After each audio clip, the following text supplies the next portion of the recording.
We're going to do a beautiful exercise today. Close your eyes. Get relaxed. Take a few deep breaths.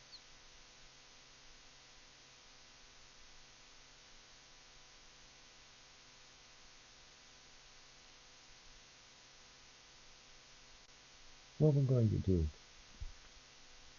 I want you to picture either put both of your hands out in front of you with your two center fingers or middle fingers touching in the center, pointing at yourself.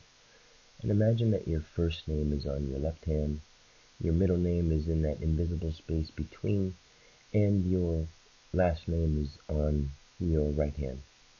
Now, if you were just to wave your left hand in front of your right palm and imagine those letters being not like block letters, because you know how we have stick figures and stick people, and then we have people when we draw.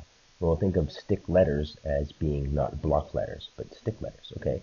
Now, first, we're in the middle region where we're just taking that word on our right hand and the word on our left hand. Now we're taking the word on our left hand and crossing in front of it and before it. And we go clockwise. So what we're going to do before it is to go counterclockwise. We're going down below the right hand with the left hand. And imagine that if all those lines that extend off of where the letters are drawn were in a beacon of laser beam flashing in an infinite light bulb. Now they crisscross when they cross each other, and words form out of those crisscrosses of light pattern signals hidden in that laser siren. Now watch them expanding out, and because they all had different shapes, vibrating from the circles that are in them, the shapes, the curves, the arcs in your letters, and the straight lines and all the stable symmetric parts, those vibrate out into space in sound. Now how many times would those things cross and crisscross and go past each other and touch each other, vibrate, bounce off each other? They'd keep going back and forth. Some would stay in big cells of the circle sounds that they were in for as long and as durable as that barrier of sound was before it was broken by something that popped it, sort of like a bubble that we see, but a bubble of sound that there disappears in the sound form that it's in. Now how far did those echo?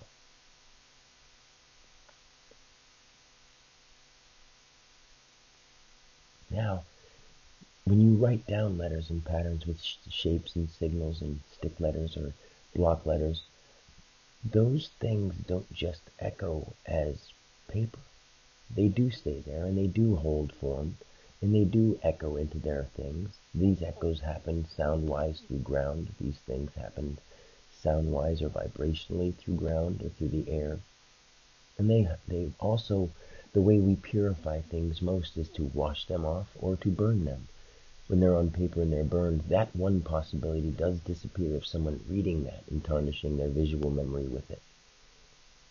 But when you remove those thoughts from the inside your mind, or the necessity for them to be there, then you realize that if you want it to stay that way and be more pure seeming, the things that are out there that are really causing harm, whether other people see that they're harming or not, you have to say that they are. They are causing harm in some way. And it's not anyone's right to disregard something living's right to live. It's nobody's right to do that. Everything would have a right to survive. Things have a right to try to work together. And we can tell when things are cooperating and when things aren't. What we do is we adjust those little differences. So, how those echoes and shapes crisscross, bounce off each other. Watch them bouncing off light, bouncing off sound, going into the ground, vibrational sounds. Not everyone is going to be just like those letters and those symbols and lines that you had. This is going to go through every sound vibration and pattern, every light dancing molecule in the air, and every particle of mineral fabric in the ground. Every piece of non-gravitational space matter bing-banging out there in space, in the cosmos, or down inside your skin in that micro-activity. These echoes are going everywhere. These shapes, these sounds, these patterns, these words. So they are very powerful. If you can't see that words are powerful, when you start listening to people who are saying things deeply from their heart, and they make sense to you, you see that the power was in the words all along, and you've just been listening to not necessarily the wrong ones, but some ones that just weren't having the right guidance. And it wasn't that their guidance thought that they were wrong either. And that's where we all get lost. Like, we're not trying to point the blame at anybody. This is a slow evolution of mental processes. We're getting there. We all are. No matter who you are, you're at the right point that you need to be right now. This was a short meditation speech so you could see that you're exactly the beautiful being that you want to be right now. And you can work on making that better for yourself. Because no one else can tell you how to better you but you. And this is how you find it at times. So until next time, I love you.